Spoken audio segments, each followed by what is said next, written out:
अस्सलाम वालेकुम अजीज दोस्तों, कैसे हैं आप। उम्मीद है आप अल्लाह ताला के फजल करम से बिल्कुल सही सलामत और खुशहाल होंगे। आज की इस शानदार और पुरजोश वीडियो में हम सबसे पहले आपका तहे दिल से स्वागत और खुशामदीद करते हैं। और आज की इस वीडियो को शुरू करने से पहले आपसे यही गुजारिश करेंगे, अगर आप हमारे चैनल पर नए हैं या अभी तक आपने हमारे चैनल को सब्सक्राइब नहीं किया है तो बराए करम सबसे पहले आप हमारे चैनल को सब्सक्राइब कीजिए, हमारे वीडियोस को लाइक और शेयर कीजिए, साथ ही बेल आइकन का बटन भी दबाएं जिससे हर नई नोटिफिकेशन सबसे पहले आप तक बराह रास्त पहुंचेगी। दोस्तों, आज की जो शानदार वीडियो है, आज की शानदार वीडियो में हम सबक नंबर 3, आपकी दरसी निसाब का सबक नंबर 3 यानी इबरत को आज क्लोज करने वाले हैं। आज इसका द एंड आ जाएगा, यानी आज इस चैप्टर को हम क्लोज करने वाले हैं। लिहाजा आप इस वीडियो को पूरी तरह देखोगे और एंड तक देखने की कोशिश करोगे। साथ ही अगर आपने इसके जो बाकी 5 पार्ट्स हैं जो हमने अपलोड किए हुए हैं नहीं देखे हैं अभी तक, आप हमारी प्लेलिस्ट में जाकर आसानी से एक एक वीडियो देख सकते हैं। तो आज हम मेन जुमला बताते हैं इस कहानी में हमने क्या पढ़ा। सबसे पहली बात कि इस कहानी का जो नाम इबरत है, इबरत से मुराद सबक हासिल करना, नसीहत हासिल करना, जो मुंशी प्रेमचंद का एक कार आमद और मुफीद अफसाना है। दरअसल इस कहानी में एक पंडित चंद्रदार के नाम से किरदार होता है जो प्राइमरी स्कूल टीचर होता है, लेकिन उसकी माहाना तनख्वाह बहुत कम होती है। यानी उसकी माहाना तनख्वाह 15 रुपए थी, जिससे उसका गुजारा नहीं होता था। इसलिए वो अपने पेशे से बहुत तंग आ चुका था और किसी दूसरे पेशे में जाने की ख्वाहिश करता था।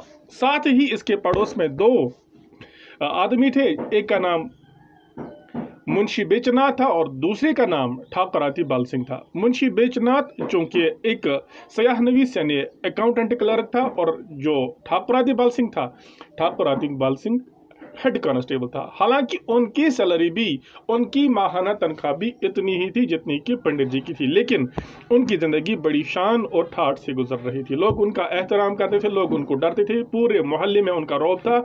और इसके अलावा उनके घर में नौकर चाकर भी था और कुछ चीजें उनके घर में मुफ्त में आया करती थी। लोगों का हजूम उनके घरों में रहा करता था। इसके बरक्स अगर हम बात करेंगे पंडित जी की, पंडित जी बेचारा सुबह भी खाली हाथ जाता था और शाम को भी खाली हाथ आता था। ना उससे कोई यूं महसूस होता था कि उसकी समाज में कोई इज्जत है, ना ही उसका गुजारा होता था इस कलील आमदनी पर। इसलिए वो अपने इस सेगे को, अपने इस पेशे को चेंज करना चाहता था, तब्दील करना चाहता था, कोई दूसरा पेशा इख्तियार करना चाहता था। कहते हैं कि अलबत्ता जो ठाकुर साहब थे और जो मुंशी जी, वो कभी अज़राह तरहम यानी कभी वो हमसायगी का हक अदा करते थे। कभी उनको सेर 2 सेर दूध, कभी सब्जियां बेचा करते थे, लेकिन इसके इवज में पंडित जी को उनके बच्चों की निगरानी करना पड़ती थी। और वो इस बात पर पंडित जी से बहुत ज़्यादा गुस्सा करते थे, तलक कलामी करते थे कि उनकी बच्चों की निगरानी करें, उनका ख्याल रखें और उनकी सही सही तरबियत करें। पंडित जी ये सब बातें बर्दाश्त करता था। कहते हैं पंडित जी ने कई बार इस पेशे, इस सेगे को बदलने की कोशिश की, लेकिन उसने दरख्वास्तें दी, लेकिन उसकी मुराद कभी पूरी नहीं हुई। अलबत्ता अगरचे वो अपने पेशे से बेजार थे, लेकिन वो अपने मनसबी कामों पर इस चीज़ का असर हरगिज नहीं होने देते थे। इस बात से जो उनके अफसरान थे वो भी उनसे खुश थे और जिन वालिदैन के बच्चे स्कूल में पढ़ते थे वो भी इस बात से बहुत खुश थे। यहाँ तक कि बच्चे भी उनसे बहुत प्यार करते थे और बच्चे भी उनकी बहुत ज़्यादा इज्जत अफजाई करते थे।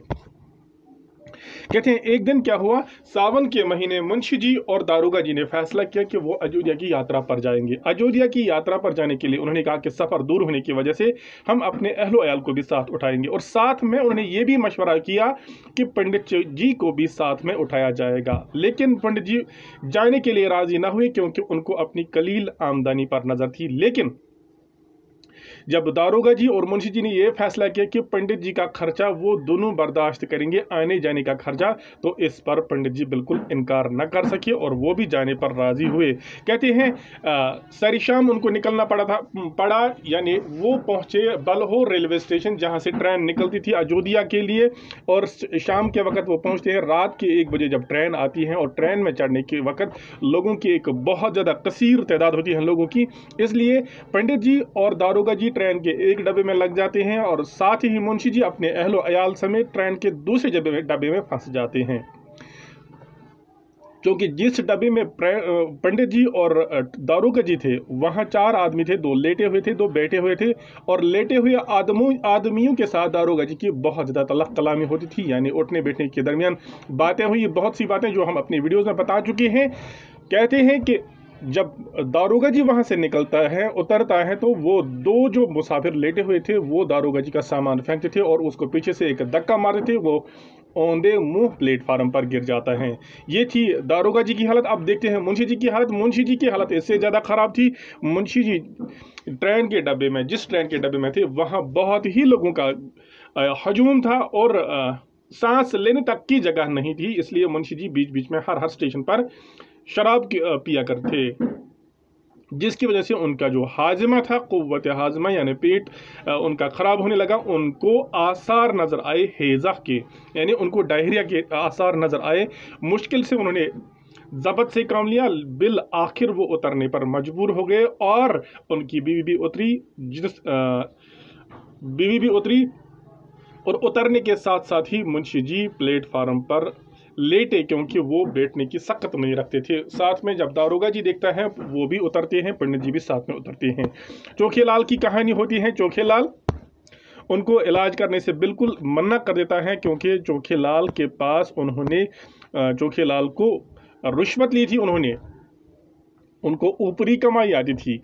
इसलिए रिश्वत लेने पर चोखेलाल उनसे पैसा लेता है। अस्पताल में, जो वहाँ का अस्पताल होता है, वो कंपाउंडर होता है और वो उन्हें पैसे लेता है, इलाज के लिए फीस लेता है। हालांकि दारोगा जी उसे बहुत गुस्सा करते हैं। फिर चोखेलाल उसको समझाते हैं कि जब मैं लगान भरने के लिए जाता हूं तो मुंशी जी सबसे पहले मुझे अपनी रिश्वत लेते हैं, अपना पैसा वसूल करते हैं मुझसे, वो भी गुस्से के साथ। इसलिए मैं भी उसका इलाज करने के लिए तैयार नहीं जब तक मेरी फीस अदा की जाएगी।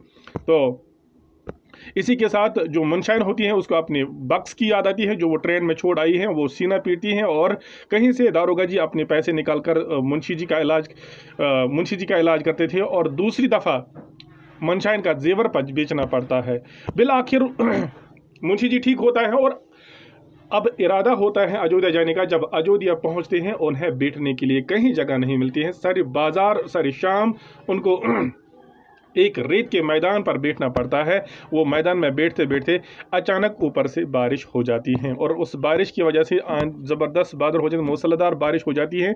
बारिश की वजह से बच्चे चीखने लगते हैं, औरतों का कलेजा फटने लगता है और तीनों आदमी मजबूर निगाहों से कोई जगह देखने के लिए निकलते हैं और परेशान हो रहे हैं और पछता रहे हैं कि हम यहाँ नाहक आए, ना ही आते तो अच्छा होता। यहाँ तक हम ऑलरेडी पढ़ चुके हैं। आज इसका जो हम आखिरी पार्ट पढ़ने वाले हैं दोस्तों, आप यहाँ पर देखिए, आपकी स्क्रीन पर मौजूद हैं। तो जब 3 आदमी मजबूर निगाहों से किसी जगह को देख रहे थे कि कहाँ बैठे, बिल आखिर बैठने के लिए उनको जगह नहीं मिलती थी, तो आगे क्या लिखा है? लिखा है इत्तेफाकन एक आदमी लालटीन लिए नदी की तरफ नजर आया। वो करीब पहुंचा। पंडित जी इसके पास जाकर बोले, क्यों भाई साहब, यहाँ कहीं मुसाफिरों के ठहरने की जगह ना मिलेगी? वो आदमी रुक गया, गौर से पंडित जी की तरफ देख के बोला, आप पंडित चंद्रधर तो नहीं? तो कहते हैं जब ये तीन लोग कौन थे? एक दारोगा जी, एक पंडित जी और मुंशी जी। ये तीनों लोग किसी जगह के इंतजार में थे, जगह घूमने के लिए थे, मगर लेकिन रात का वक्त था। अचानक उन्होंने देखा कि एक आदमी नदी के किनारे आ रहा था, उनके हाथ में लालटीन था। जब वो उनके करीब पहुंचा तो पंडित जी गए, यानी मास्टर जी गए। उन्होंने उस आदमी से बोला कि क्यों भाई, यहाँ कोई बैठने के लिए जगह नहीं मिलती है? जो यहाँ दूर दूर से मुसाफिर आते हैं उनके लिए कोई जगह मिलेगी क्या?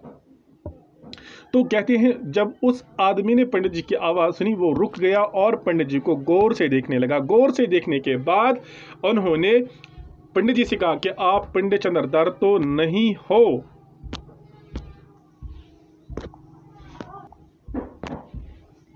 पंडित जी खुश होकर बोले, जी हाँ, मगर आप मुझे क्यों कर जानते हैं?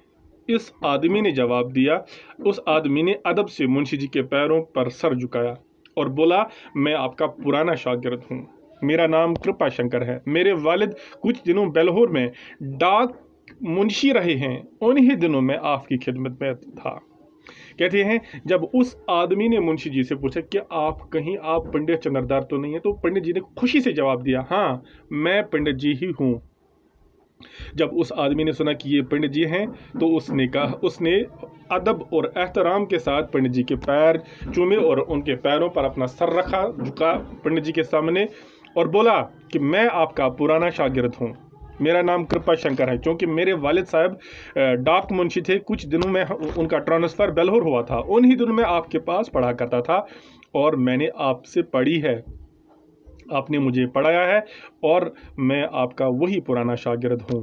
तो क्या कहते हैं, पंडित जी को फौरन याद आ गई, ओहो तुम कृपा शंकर हो।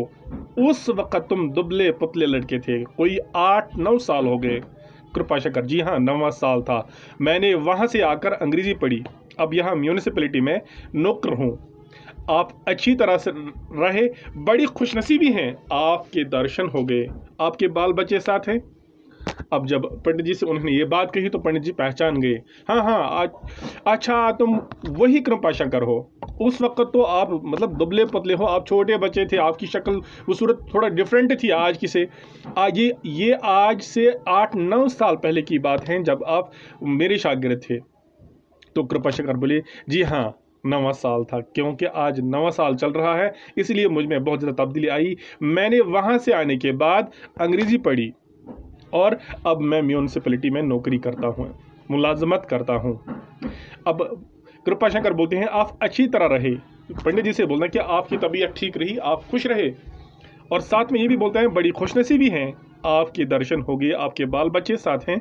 पंडित जी से कहता है कृपा शंकर कि ये मेरे लिए बड़ी खुशी की बात है कि आपसे मुलाकात हुई, आपका दीदार हुआ मुझे, क्या आपके साथ आपके बाल बच्चे भी हैं?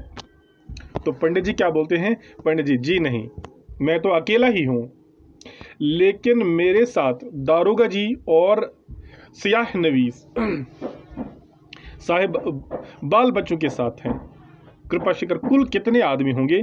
पंडित जी 10 आदमी, अगर थोड़ी सी जगह मिल जाए तो गुजर कर लेंगे। अब कृपा शंकर पंडित जी से कहते हैं कि आपसे मुलाकात हुई, मेरे लिए बड़ी खुशनसीबी की बात है, आप मुझे बताइए कि आपके साथ कोई आपके बाल बच्चे भी हैं? तो पंडित जी क्या बोलते हैं, नहीं मैं तो अकेला हूँ, मेरे साथ कोई नहीं है, लेकिन मेरे साथ 2 आदमी हैं, एक है दारोगा जी, एक है सियानवीस यानी मुंशी जी, और उनके बाल बच्चे भी हैं। तो कृपा शंकर क्या कहते हैं, आप कुल कितने आदमी हो? पंडित जी वापस बोलते हैं हम कुल 10 आदमी हैं, हम 10 आदमी हैं, अगर हमें थोड़ी सी जगह भी मिल जाए तो हम गुजारा कर लेंगे, हम गुजारा कर सकते हैं, क्योंकि इस वक्त हम मजबूर हालत में हैं, हमें गुजारा करना ही पड़ेगा। आगे कहते हैं कृपा शंकर, नहीं जनाब बहुत सी जगह लीजिए, मेरा बड़ा सा मकान खाली पड़ा है, चलिए आराम से रहिए, ये तो मेरी ऐन खुशनसीबी है कि आपकी खिदमत करने का मौका मिला, छतरियाँ तो काफ़ी हैं, है ना, चलिए मेरे साथ। अब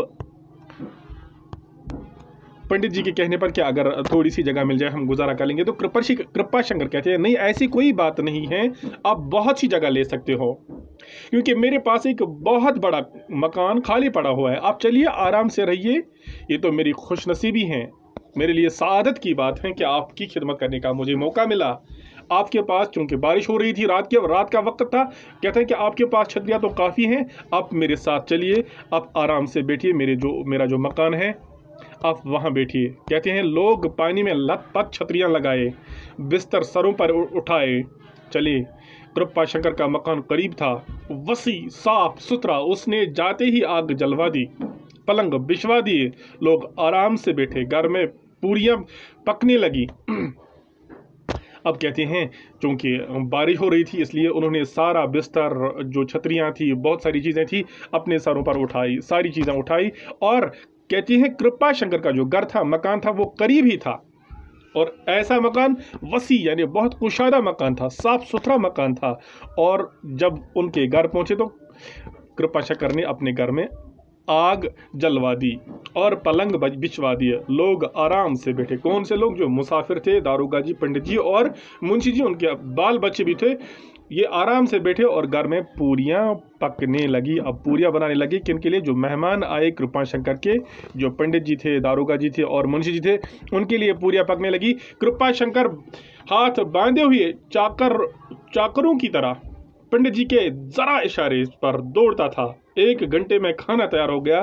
खा पी कर लोग लेटे खुदा का शुक्र कर रहे थे कि कृपाशंकर मिल गया, वरना आज जान बचनी मुश्किल थी। अब क्या कहते हैं कि जब कृपाशंकर के घर पहुंचे, वहां कृपाशंकर पंडित जी के इशारों पर चल रहे थे। जरा सी बात पर वो यूं दौड़ते थे। कहते हैं 1 घंटे में कृपाशंकर ने खाना तैयार किया। लोग खा पी कर लेटे। जो मुसाफिर थके हुए थे, बहुत सारी दुश्वारियों का सामना करना पड़ा उन्हें, और साथ में खुदा का शुक्र कर रहे थे, क्योंकि अगर उनको कृपाशंकर न मिलता, कहते हैं कि जान बचनी मुश्किल थी उनके लिए, क्योंकि उनको बहुत ज़्यादा दुश्वारियों का सामना ऑलरेडी करना पड़ा, अब भी बहुत सारी दुश्वारियों का सामना उनको करना पड़ता। साथ में कहते हैं और लोग तो नींद में गाफिल हो गए, मगर पंडित चंद्रधर को नींद न आई। जितने भी लोग थे, बाकी 9 लोग जो थे वो सो गए कृपाशंकर के घर में, लेकिन एक पंडित जी जो थे उन्हें बिल्कुल नींद न आई। क्यों नींद नहीं आई? उनकी वजह से तो जगह मिली थी। कहते हैं कि उनको इसलिए नींद नहीं आई, इस सफ़र के वाक़आत का नक्शा उनके सामने खींचा हुआ था। जो वाक़आत मुंशी जी के साथ पेश आए, दारोगा जी के साथ पेश आए, उन्होंने इस नक्शे की तस्वीर खींची थी और क़ुव्वत इम्तियाज़ का मुवाजना कर रही थी। गाड़ी की रगड़ जगड़, शफा खाने की नोच खसूट के मुकाबले में कृपाशंकर की शराफत और मेहमान नवाजी का दिल पर खास असर हो रहा था। वो आज पेशे की अजमत को समझे, आज इसकी अहमियत के कायल हुए। कहते हैं कि सब लोग सो रहे थे, लेकिन एक पंडित चंद्रधर नहीं सोए।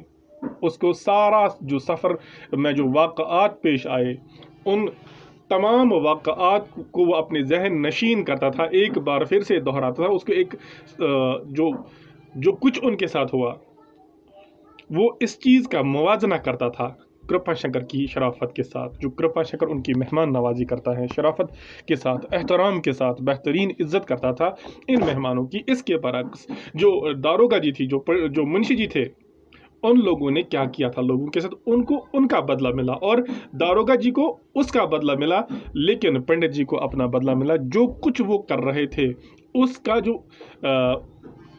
बदला आज उसको मिल रहा है। इसलिए सब लोग सो रहे थे, लेकिन कृपाशंकर नहीं, पंडित जी नहीं सोए। वो सारे दौरानी सफ़र जो वाक़आत हुई, उनका मवाजना कृपाशंकर की इस शराफत के साथ करता था। आज वो अपने पेशे की अजमत को समझता है, आज उसे अपने पेशे की अहमियत पता चलती है कि उस्ताद का पेशा कितना बुलंद है, उस्ताद किस कदर एहतराम के काबिल होता है। वो इस पेशे से बहुत मुतासिर हुए।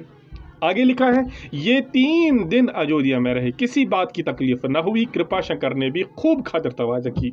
तीसरे दिन ये लोग चलने लगे तो वो स्टेशन तक पहुंचाने गया। जब गाड़ी ने सीटी दी तो उसकी आंखों में आंसू भर आए। पंडित जी के कदम चूमे और कहा, कभी कभी मुझे याद किया कीजिएगा। कहते हैं कि 3 दिन ये मुसाफिर कृपाशंकर के घर में रहे, और अब उनको निकलने का वक्त आया तीसरे दिन, और तीसरे दिन वो स्टेशन तक उनके साथ गया। जब गाड़ी ने सीटी दी, जब ट्रेन ने निकलने की जो आवाज़ दी, और कृपाशंकर की आंखों में आंसू आए। उसने एक बार फिर से पंडित जी के कदम चूमे और उससे कहा कि कभी कभी मुझे भी याद किया कीजिए, मेरे पास आ जाइए, क्योंकि जिस कदर मुझे आपकी खिदमत करनी थी वो मैं बिल्कुल नहीं कर सका। आपकी हक अदायगी मैं कभी कर नहीं सकता हूँ, और मुझे थोड़ा मौका मिला कि मैंने किया, जिस कदर करना था नहीं कर पाया। और आखिर पर पंडित जी घर पहुंचे तो उनके मिजाज में तब्दीली आई थी।